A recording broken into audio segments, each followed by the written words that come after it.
Diduga lakukan pelanggaran kampanye, seorang calon DPRD Bali dari Partai Nasdem dilaporkan ke Bawaslu Buleleng. Ia dilaporkan atas dugaan berkampanye dalam rumah ibadah seperti yang terlihat dalam sebuah video amatir yang sempat viral. Calon DPRD Bali dari Partai Nasdem, Ketut Suparjo, dilaporkan atas dugaan pelanggaran kampanye. Hal ini bermula dari menyebarnya videonya yang diduga berkampanye di Pura Dalam, Desa Bebetin.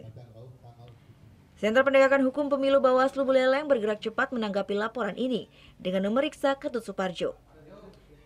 Dalam pemeriksaan, Suparjo menyangkal melakukan kampanye dalam tempat ibadah tersebut. Ia mengaku hadir sebagai warga biasa atas undangan Gede Suparman, salah satu caleg dari Partai Golkar.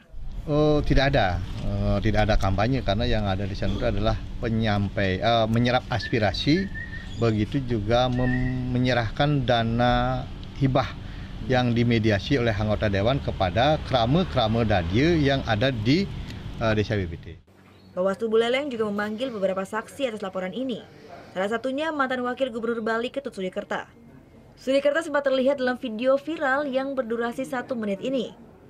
Ketua Bawaslu Kabupaten Buleleng Putut Sudiardana mengatakan akan memeriksa lebih detail semua pengakuan dari para saksi terlapor maupun pelapor. Ya kalau misalnya kita bicara yang bersangkutan terbukti melanggar ketentuan pasal 280 itu ancaman hukuman pidana pemilunya di pasal 521.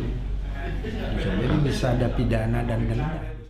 Jika terbukti adanya pelanggaran pidana pemilu pasal 280 tentang kampanye dalam tempat ibadah, terlapor terancam pidana hukuman 2 tahun penjara.